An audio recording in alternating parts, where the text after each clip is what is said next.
All the films in one radio show. Përshëndetje të gjithëve, po dëgjoni At the Movies. Nëse është hera e parë që e dëgjoni këtë emision, më vjen kaq keq që për këtë sezon është hera e fundit që do e dëgjoni gjithashtu.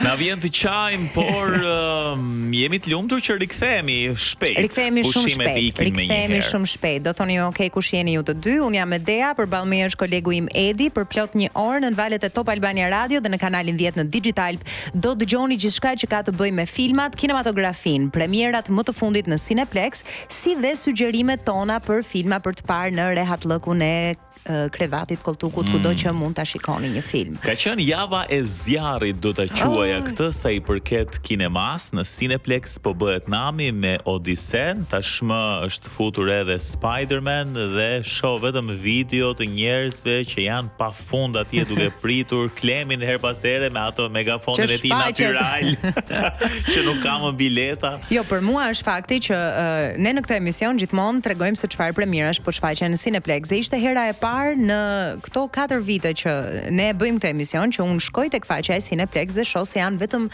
3 premiera, 2 prej tyre Odiseu dhe Spider-Man. Dhe gjithmonë them, e kam kështu në majtë të gjuhës për të thënë, ka një larmishmëri premierash.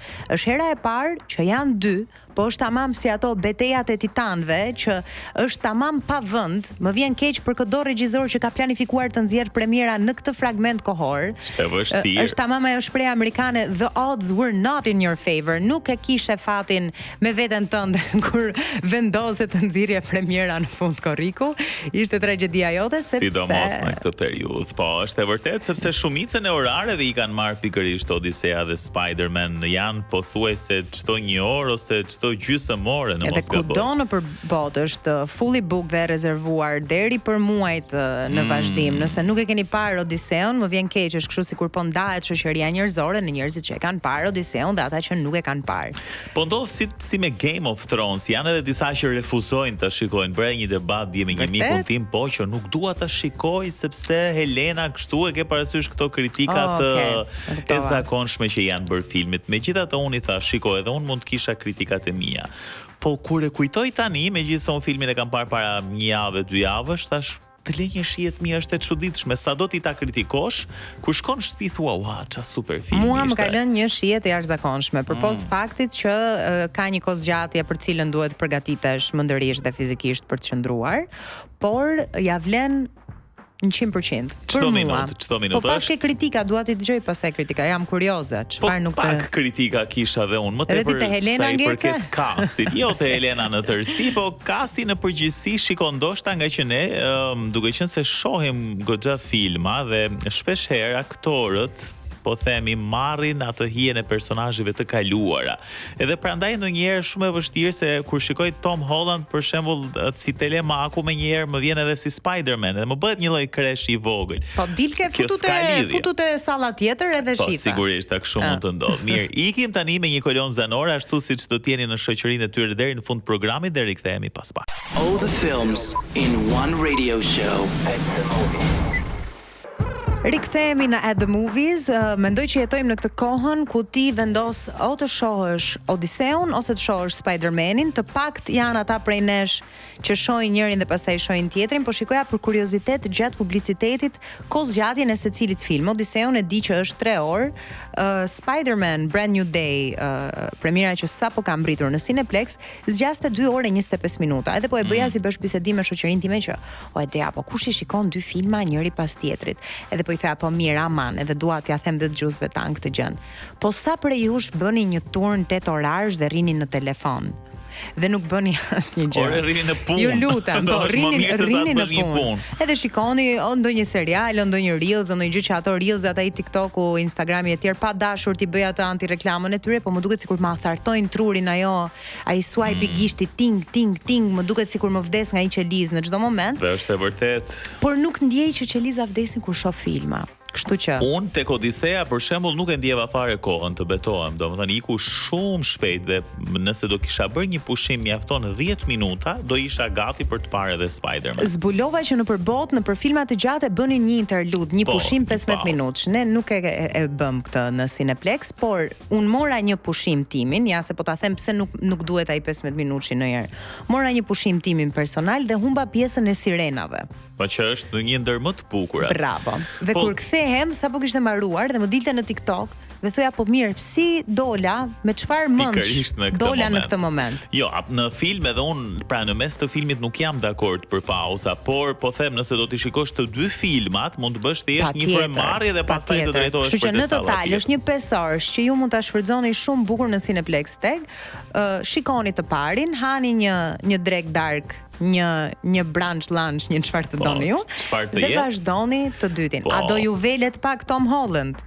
Do ju velet pak. Edhe Zendaya. Mirë, gjithsesi ka një natyrë krejt tjetër të filmit tek Spider-Man edhe tek Odiseu, pavarësisht se janë aktorë të njëjtë. Se më duket sikur kemi ngel te Odiseu. A e zbulojmë pak për çfarë flet Spider-Man? Spider-Man Brand New Day është gjithashtu i jashtëzakonshëm dhe ka vërtet një luftë, se tani vazhdon TikTok-u të jetë i mbushur edhe Instagrami me Odisen, po tani kanë filluar shumë pra algoritmi mes të dyjave. Është një Barbie Oppenheimer sërish. Mirë, ndjekim pak trailerin e Spider-Man Brand New Day. What is happening to me? Did you miss me, Spidey? Ata harruan emrin e tij. I'm losing my mind. I am totally out of control. I gotta fix whatever this is right now. Por nuk mund të harrojnë heroin. It appears we're faced with a threat we can't control. One we can't even see. Spider-Man Brand New Day në Cineplex Tag dhe QTO. It's so good for you. Aventura nis tani. You ready? Vazhdon historia e Peter Parker pas ngjarjeve të Spider-Man No Way Home. Pas magjisë të Doctor Strange, bota ka harruar që Peter Parker ekziston. Ai jeton i vetëm dhe vazhdon të mbrojë New Yorkun si Spider-Man, por nuk i ka pranë njerëzit e zemrës, miqtë e tij, ata nuk e mbajnë mend fare. Peter tashmë është bërë një Spider-Man më i pjekur, më i izoluar, nuk lufton më për famë ose për të provuar veten, por e sheh si detyrë atë të mbrojturit të tjerët. Kësaj radhe do të përballet me një kërcënim të ri, është një armik i fuqishëm dhe si në çdo film të Spider-Manit, jemi shumë të bindur që Marvel nuk ka për të na zhgënjyer. Kjo është e sigurt, madje Brand New Day është konsideruar si një ndër filmat më të mirë të Spider-Man realizuar deri më tani. Ka edhe një lloj lidhjeje me gjenezën e Spider-Man, sepse i rikthehen tashmë fuqitë natyrale të rrjetës, jo më me aparaturat që kishte në dorë. Dhe pash që Tom Holland kishte preferuar që disa skena aksioni t'i bënte prej vërteti. Këtë gjë e pam tek Nolan që shumë skena janë bërë prej vërteti sepse ai urren CGI, po duket se mund të jetë ndikuar ndoshta Tom Holland edhe pak nga Odiseu dhe tek Spider-Man kishte preferuar që shumë skena që madje kërkonin disa akrobacira vërtet vështira t'i bënte vetë. Dhe në fakt ai është bërë goxha edhe mirë fizikisht, ka ardhur mirë, dua të them. E mendon, unë e kam me shumë frikë Tomin. Më duket sikur do vritet. Më duket i vogël, e kam me frikë. I vogël kështu në Aman mos ma rrëzoni Tomin. Por që jo, kur pash disa stunts, pra disa lëvizje dhe disa skena që vërtet kërkonin goxha forcë fizike dhe guxim, më pëlqeu dhe pash që kishte preferuar t'i bënte vetë disa gjëra. Është ai momenti kur jemi një femër si Zendaya, duhet ta arrisësh pak nivelin e lojës. Ishte edhe një skenë shumë e bukur kur po shikoja sot madje një video që ishin të dy në tapet kuq. Dhe i thot Zendaya të dua, edhe ky i thot të dua, po në një fraksion sekonde kështu gjatë kohës që po bënin photoshooting. Domethënë që po përjetojnë edhe një moment shumë kulminant dashurie dhe shkojnë shumë. Edhe është një moment kulminant karriere. Fakti që premierat primare që po shfaqen në kinema kudo në botë i kanë të dy si protagonistë, është fantastike. Dhe nuk shoh xhelozi fare tek të dy për njëri tjetrin, dua të them. Nuk ka pse të ketë xhelozi. E kupton ti, shikoj. Ti nuk do shtrihesh edhe unë, nuk do shtrihemi kurrë në krevat me partnerët tanë respektiv dhe themi sa të suksesshëm jemi, kemi dy premiera ku jemi protagonistë që po shfaqen paralel. Pra, gjërat kanë ecur mirë, prandaj them që nuk ka nevojë të jenë xheloz me njëri tjetrin.